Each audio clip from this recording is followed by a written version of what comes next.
Kembali lagi bersama kami dengan saya Putri, Jeremia dan Anissa Joy. Di sini tentunya bersama dengan narasumber kita, Dr. Ahsan Petrus, Magister Kedokteran Forensik, Spesialis Forensik. Nah, kali ini kita mau bincang-bincang nih terkait dengan keracunan monoksida.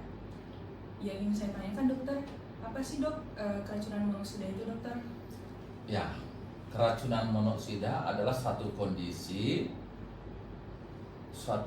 keracunan yang diakibatkan oleh karbon monoksida. Yang sering itu adalah hasil pembakaran dari kendaraan bermotor, dan itu yang paling sering terjadi. Saya kira itu. Izin dokter, saya ada baca beberapa artikel atau berita di internet yang menyatakan bahwasanya ada kasus-kasus kematian akibat dari karbon monoksida ini, terutama yang bunuh diri dokter, itu menyatakan bahwasanya matinya itu katanya nggak sakit dokter. Benar nggak dokter? Ya, oleh karena proses dari keracunan CO itu sendiri itu terjadi kan akibat persaingan gitu ya, persaingan CO dengan oksigen yang berikatan dengan Hb, bahwa CO itu punya kekuatan berikatan jauh lebih besar. Beberapa literatur dibilang 300 kali.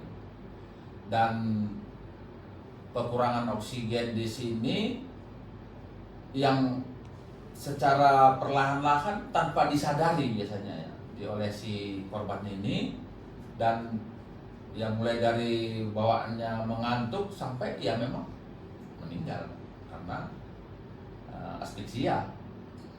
Nah, persoalannya kan kita tidak bisa tanya orang yang sudah meninggal karena keracunan CO bagaimana perasaannya, tidak. Ya, yang jelas karena seringkali tidak disadari gitu.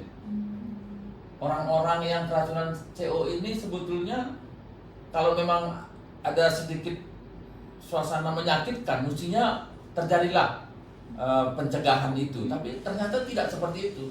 Orang akan tertidur dan kemudian ya tidur selamanya. Nah, seperti itu keracunan CO. Oke dokter, tadi kan dok sudah dijelaskan dok terkait dengan bagaimana sih penyebab orang meninggal karena CO. Kira-kira dok, apa saja yang bisa kita lakukan pada jenazah yang diduga mengalami keracunan CO untuk memastikan kematian? Nah, sebelum kita ke sana mungkin perlu juga saya sampaikan kasus-kasus yang terkait dengan keracunan CO ini. Biasanya orang keracunan CO ini adalah orang-orang yang memanfaatkan kendaraan bermotor untuk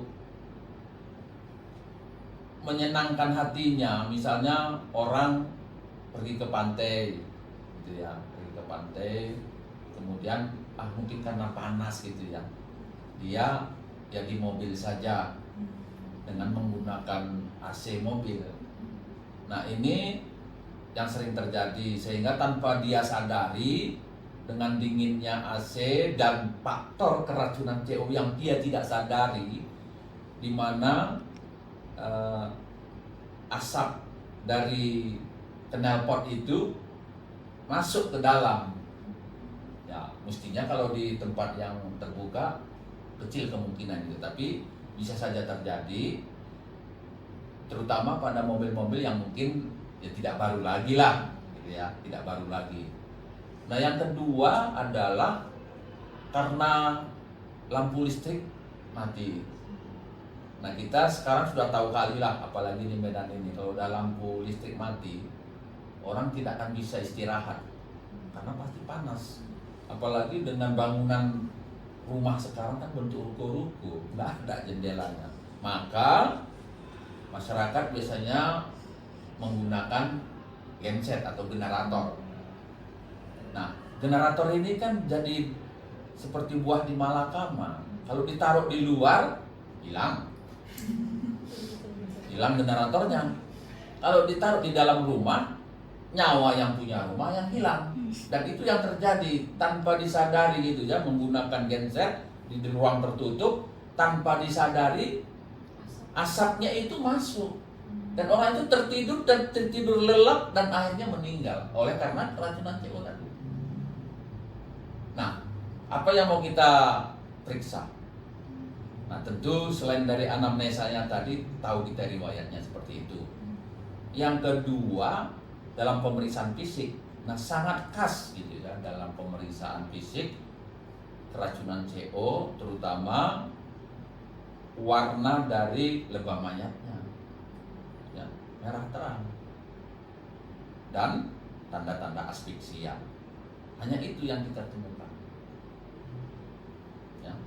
Dan kebanyakan kasus keracunan CO ini ya memang insiden lah ya, insiden ya, tanpa disadari gitu ya, bukan suatu upaya bunuh diri atau tindak pidana. Nah, jadi pemeriksaan luar maupun otopsinya ya tanda-tanda asfiksia dan ciri khas tadi keracunan CO yang terang. Oke, baik dok.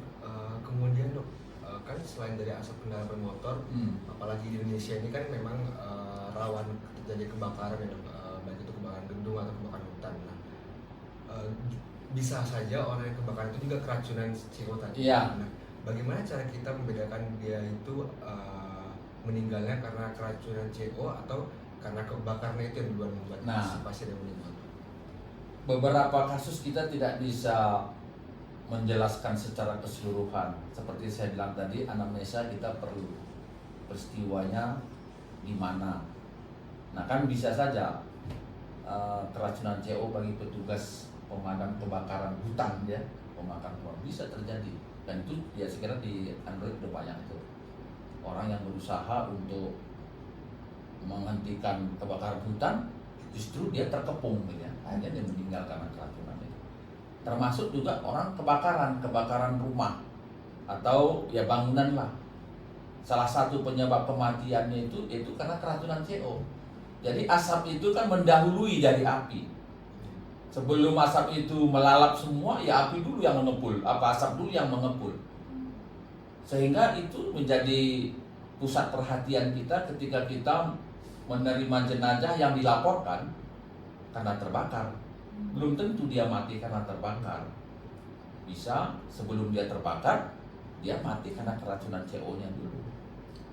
Oleh karena keracunan CO, dia tidak bisa keluar dan dia akhirnya terbakar. Nah, itu paling sering terjadi pada kasus-kasus kebakaran rumah ya, atau bangunan.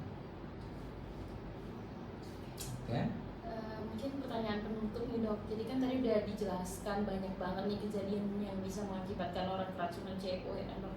Jadi kira-kira yang untuk disampaikan ke penonton apa aja ya dok upaya-upaya kita untuk mencegah biar kita itu tidak terhirup si gas beracun tadi. Nah ini yang saya bilang tadi, jangan memanfaatkan kendaraan untuk ya istirahat atau menenangkan diri lah, saya bilang tadi seperti di daerah-daerah pantai tadi gitu ya.